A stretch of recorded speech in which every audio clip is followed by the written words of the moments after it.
Hello everybody, so thank you so much for joining me today in a random field. And what I'm going to be doing here today is I'm just going to give you guys like a rundown of how I wrote and recorded my song Not Like Disney. So basically this whole thing started off with like a little voice memo on my phone. I was just jamming around on guitar like one does, and I wanted to write like a little 6/8 kind of song. So I ended up just jamming it out and wrote the whole song actually kind of fast. It was pretty much done within like, I don't know, let's say like 30 minutes. No lyrics, of course, like just like the guitar and the vocal melodies, but the base of it was there. I was pretty happy with it. And I actually almost threw the memo away, but I like typed in like Not Like Disney actually good on the side of it, so maybe I want to listen to it again, and here we are.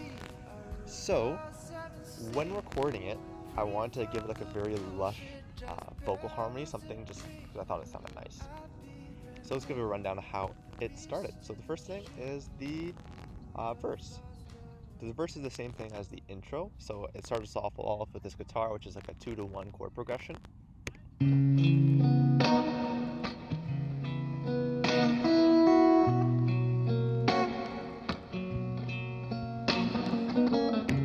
Sweet. And then after that, I wanted to add the lush vocal harmonies.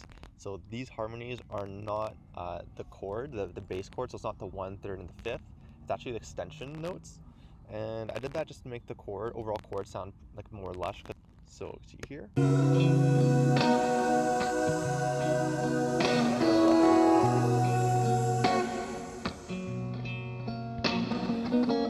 Sweet. So I was pretty happy with that, and then I ended up just keeping that as the intro because I thought it sounded so good. I need to emphasize it a little more. And then I added in the vocal melody, which you hear here. It's not like Disney, with one kiss and everything's fine. And then just bring the whole song together. I added like a quick little drum thing. Disney, with one kiss and everything's fine. We're on our way to hideaways and beat up in time. It's not what. Sweet. And what I did here, if you could notice, just to give some more contrast between the intro and the verse, is I stripped back some of the vocal harmonies just to give it more space, so that by the time the second half of the verse comes in, it makes it exciting. So you have like something to look forward to almost. And for the guitar part here, if you see how I mixed it, there I didn't roll off the bass here, because what you can notice in this song is I didn't actually have any bass in the verses, or at least the first verse. So I didn't roll off the bass like I would usually, like this, just so we keep some of the bass frequencies in there. And what you will notice as well is for the verse, or the choruses, so here are the same guitars, I rolled off the bass, just because the bass actually comes in the song. So that is how I mixed it, and the vocals, I believe it was pretty simple. Yes, a little bit of saturation, a little bit of reverb, and the reverb I tuned it, not tuned it, EQ'd it a bit, just so it sounds a little bit better. And that is the whole verse. Then after that is the pre-chorus. The pre-chorus is what was actually written last in the song. I changed this quite a bit, but it's just a pretty simple 2 to a 5 chord. And the reason why I did that, because a 5 chord, I'm sure as you guys know, directs you right back to the 1 chord. Just make your ears want it to go there, which is perfect for the chorus because it starts on the 1 chord. So here is the pre-chorus. So the harmonies here are a little bit different. I actually did sing the underlying chord, so the 1, 3rd, and the 5th here. Oh, actually one last thing. For the first verse, at the second part of it, I added some extra guitars just to make it sound a little bit more thick, to make it more exciting.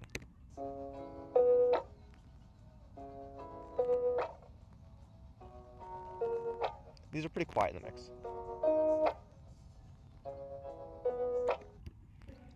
And yeah, so that's the whole first verse. So back to the pre-chorus, basically the same stuff over again, but I sung the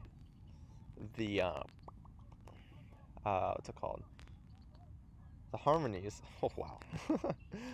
And yeah, and also just a quick thing of how I mixed the harmonies, because I'm sure some of you guys will want to know.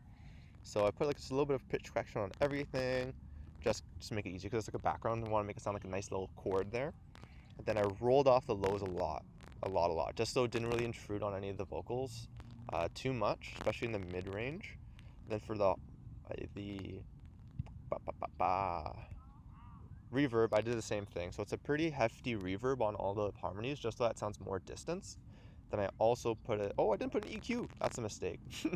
That's how it is sometimes. I'm sure it just like, I think it sounds pretty good. So you didn't really need the EQ. But yeah, there's a hefty amount of reverb just to give everything else more space in the mix, especially the main vocals. That's what it sounds like.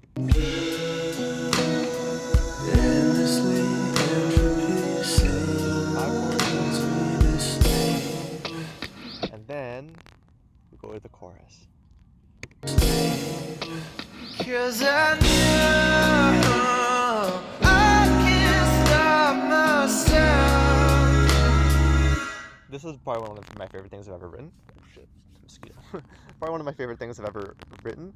I just love the arrangement of it. So here, to give it a nice kick, the bass comes in for the first time of the song to really hit you by surprise. So the bass is a mix of like a little bit of a trap bass,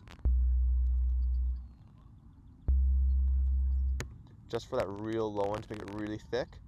And the main part of the bass is my double bass. I just recorded my double bass with my bow, and I put a hefty amount of, my room isn't super sound treated and there's always going to be some reverb, so I put some automation to cut off the sound so it doesn't linger too much. This is what the bass sounds like.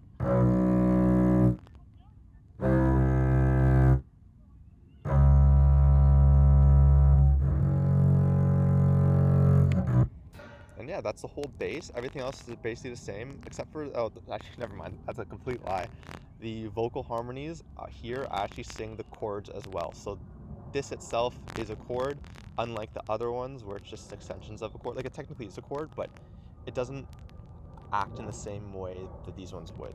Which we'll come back later, because which will come back later too, basically. And that's basically the whole melody. So here, or the whole chorus. So here it's the same guitars as before.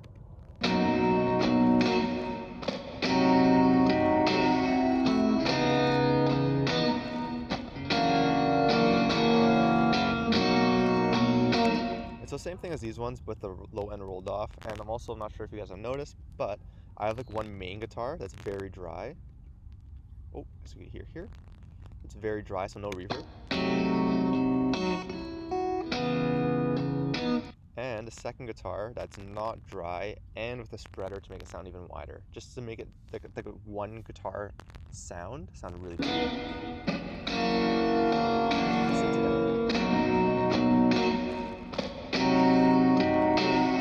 Sweet. And that's the whole chorus, and I'm sure you guys have heard it before, and the only thing that keeps it excited is the second half of it. I added in a quiet little violin sound from a what's it called again?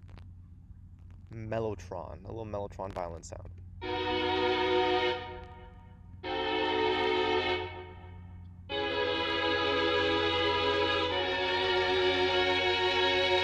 Sweet. It's a little quiet, so you might not be able to hear it.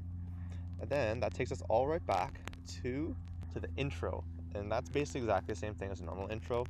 I added one guitar part, and that was it, just to make it exciting.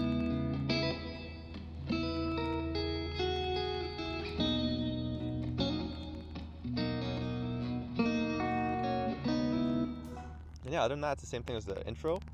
And next we have the second chorus. This is my favorite part of the song. This is where it gets exciting. So the chorus, verse starts off basically the same, but I switched one thing around. I took off all the vocal harmonies and added some pizzicato violins, which I just love the sound of pizzicato violins, and you can hear them here.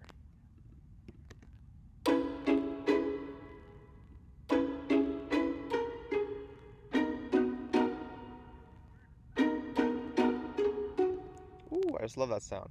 And yeah, I add that into the verse, and it's pretty lightly EQ'd. I didn't really do too much to it, I don't think. Yeah, very little. Just rolled off the low end, added some reverb. And yeah, that's basically it.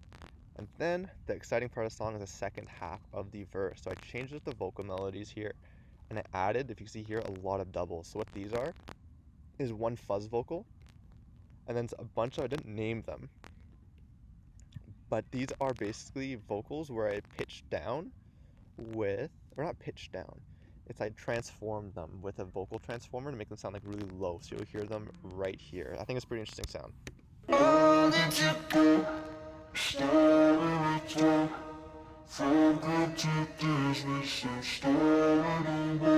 make it almost sound like a monster, just because I wanted this part of the song to sound like really intense and just like really grip you by surprise, almost like Time in a Tree by that guy from Game of Thrones. That part of the song, out of his, it just sounded so nice. So I wanted to make it nice and intense and really emphasize the 6/8 where it goes like 1, 2, 3, 4, 5, 6, where the 4 really hits hard.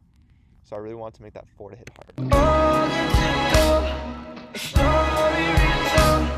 And then all that paired with some tasty violins. So this is a tremolo violin, and I heavily automated it just so that you get that nice crescendo. And hopefully my laptop doesn't die. But that's the whole and then I also added some bass here for the first time. So this is also just me playing the same bass part, just layered a bunch to make it sound really thick.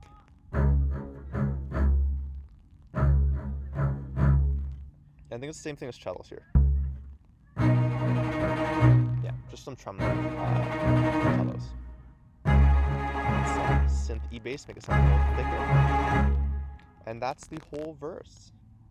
And the last part of the song, most exciting part, is the breakdown of the last chorus. So basically what I did here is I was fooling around with the song. I loved how the chorus vocal harmonies was a chord in itself and it could hold its own.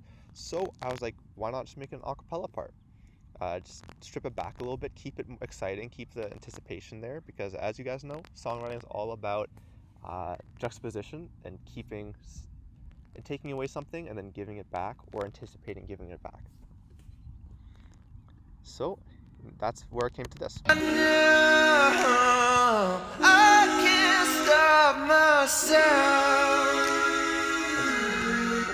And I have a little bit of a snap there just to keep the rhythm, so you have some sort of like percussion going on. That's the first half of the last chorus. Yeah, I just thought it fit really well. No bass again, just so that when the bass comes in, it really hits home. And yeah, that all comes together to have basically the same stuff. I believe this is just a guitar. Yeah, just an extra layer of guitar. Same with these ones. And I added a lot of islands here.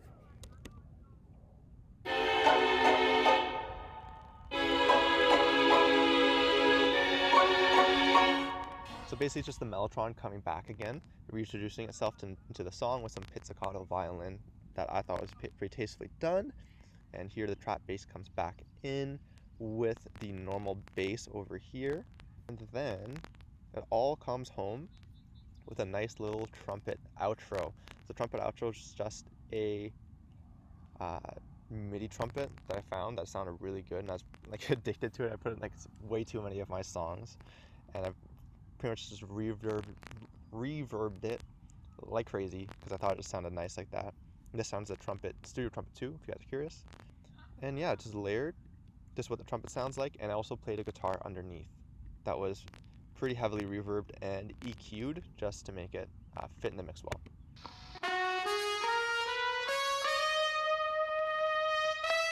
Also sung really well.